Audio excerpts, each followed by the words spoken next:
Bienvenue sur le podcast de DevMania. Contrairement au podcast précédent, je ne vais pas vous parler du fonctionnement d'application. Dans ce podcast, vous allez découvrir l'interview et le point de vue d'un jeune développeur du nom de Pierre Rabin.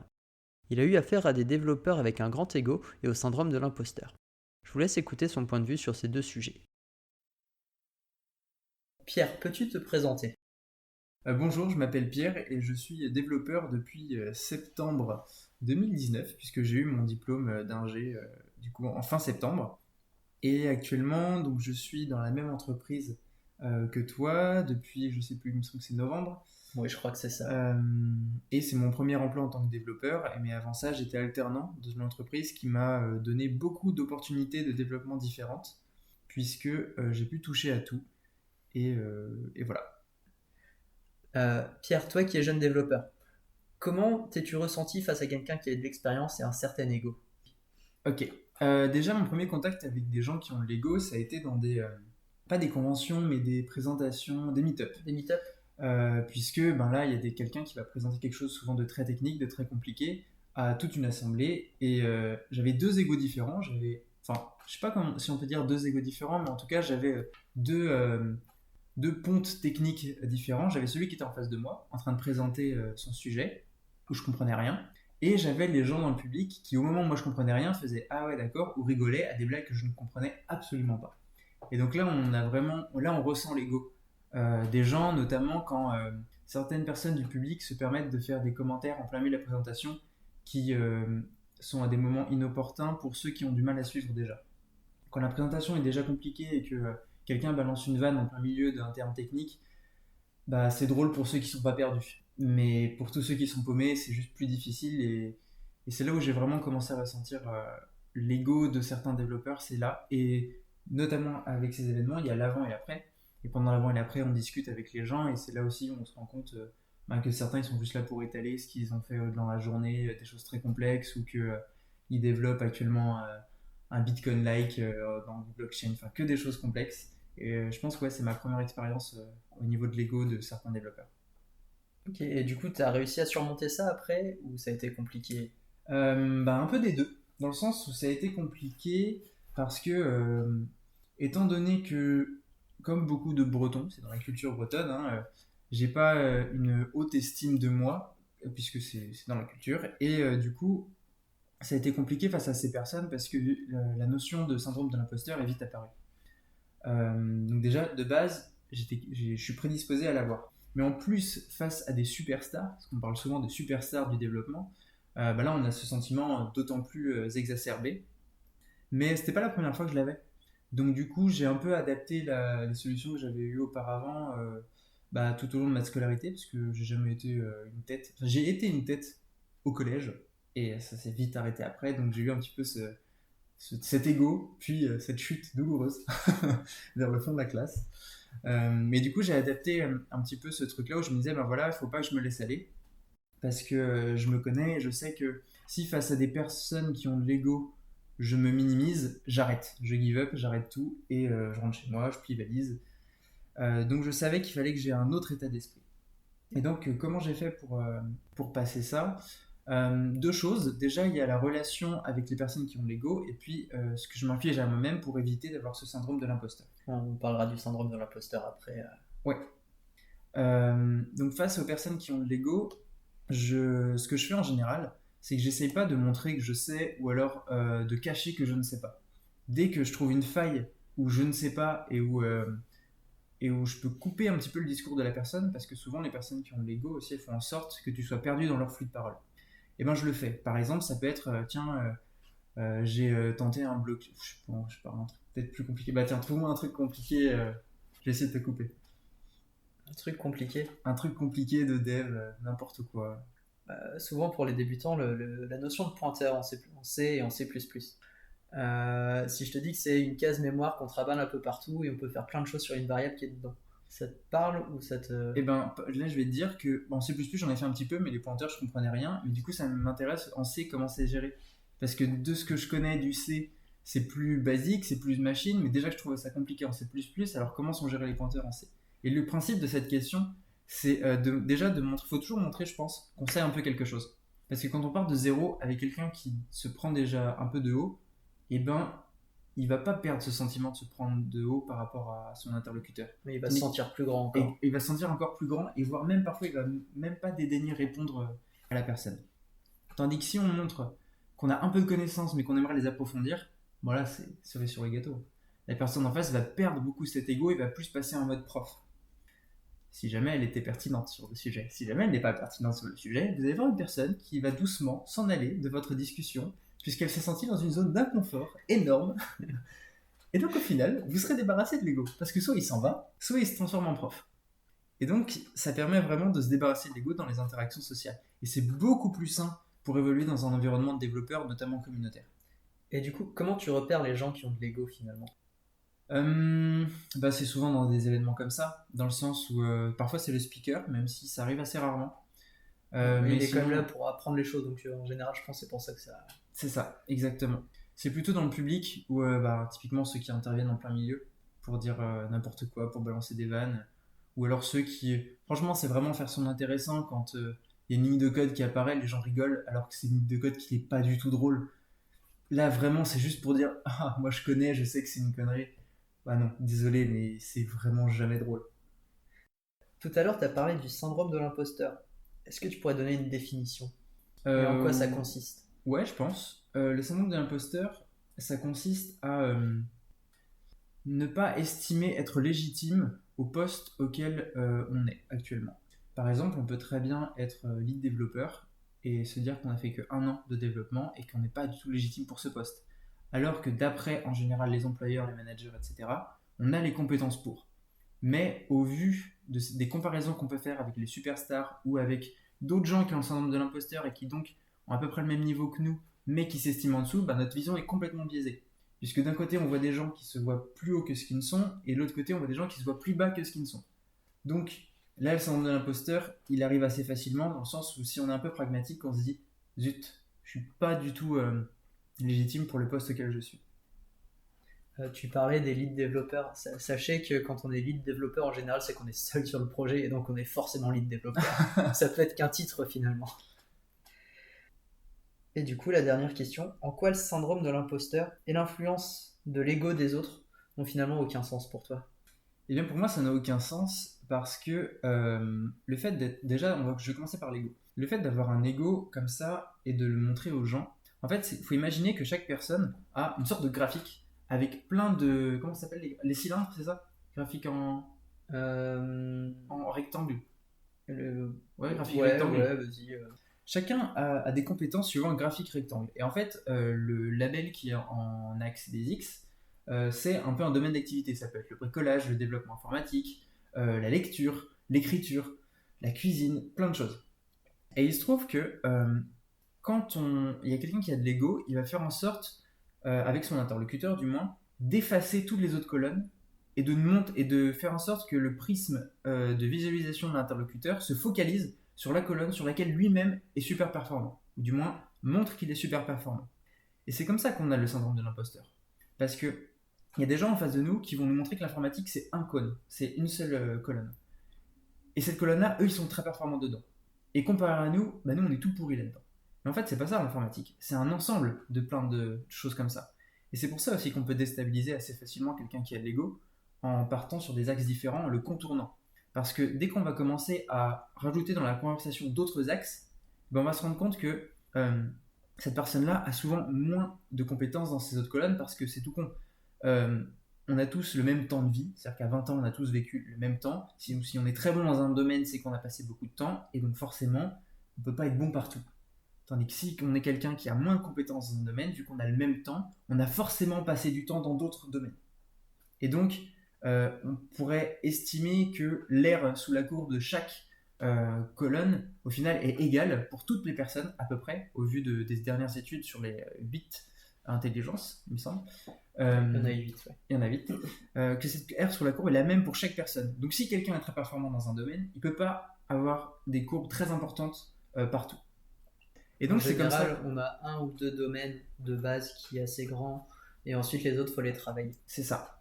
Et donc quand on a quelqu'un qui va favoriser son ego, favoriser comme ça son ego, on a juste à ouvrir le prisme à d'autres éléments, et tout de suite il va avoir un réflexe très humain, qui est de soit s'en aller parce qu'il sent qu'il n'est plus dans une zone de confort, soit changer complètement de sujet pour arrêter un petit peu cette dissonance entre ce qu'il voulait montrer à la base, soit d'énormes performances, avec une réalité où il est très performant dans un domaine, mais dès qu'on passe de manière horizontale, donc verticalement il est très performant, mais dès qu'on passe de manière horizontale, il est beaucoup moins performant. Et de la même manière, lorsqu'on a le syndrome de l'imposteur, on peut le combattre.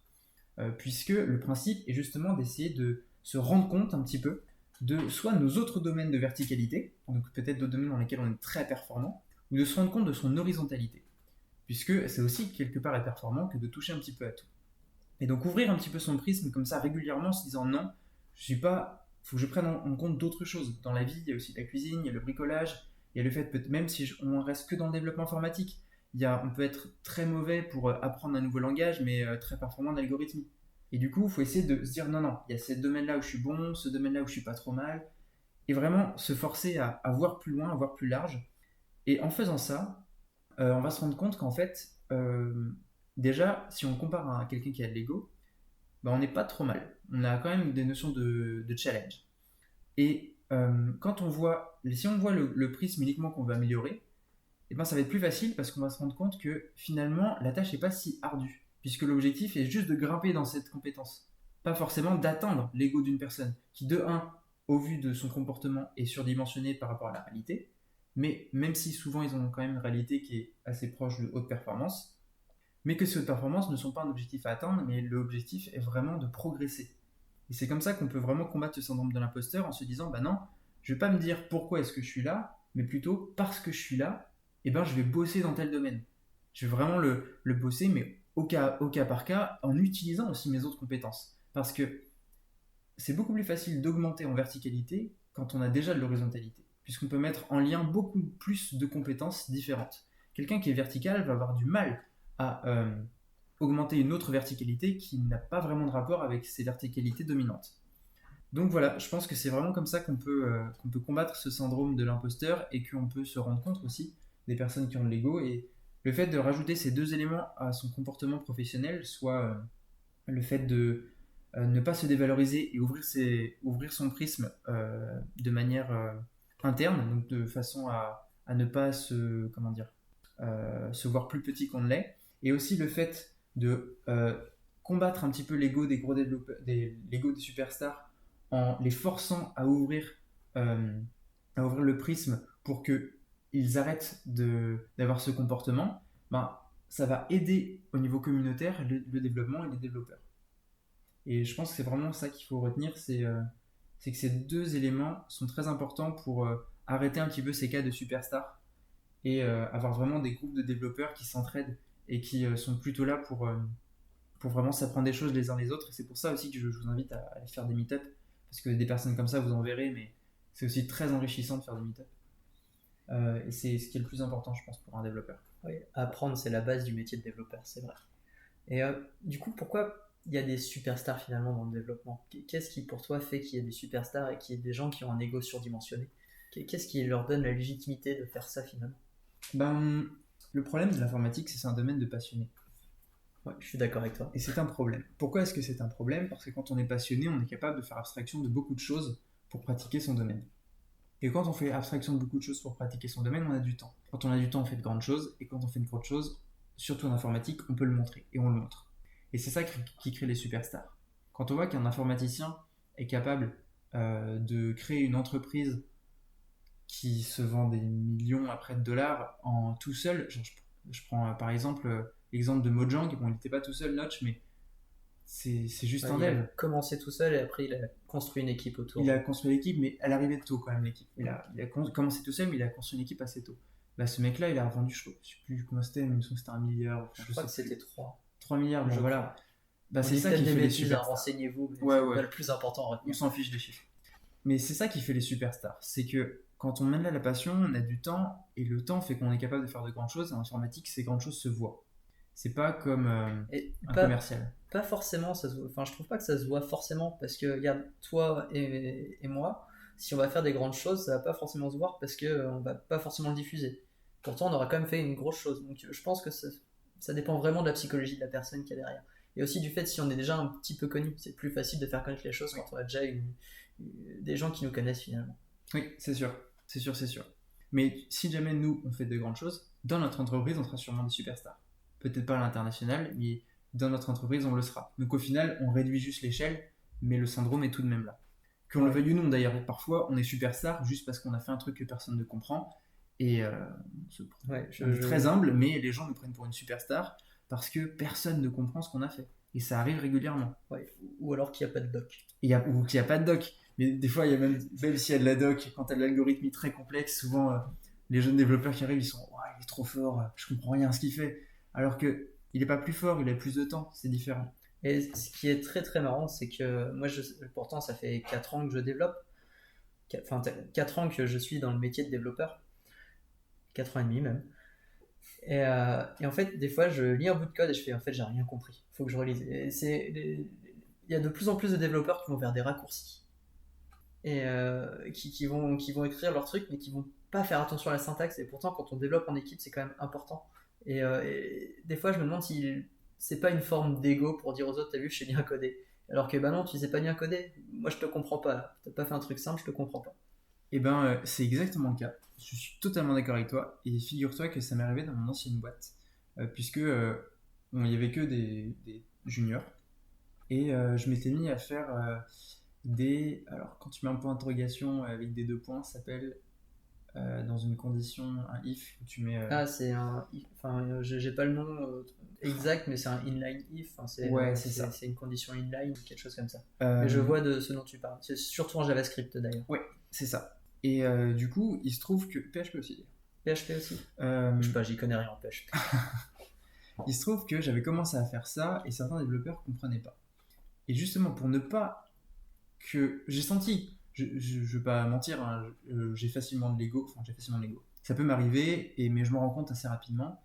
Et là, je m'en étais rendu compte, je me suis dit merde, les gens comprennent pas. Pour le coup, j'ai vraiment pas envie qu'ils me prennent pour une superstar.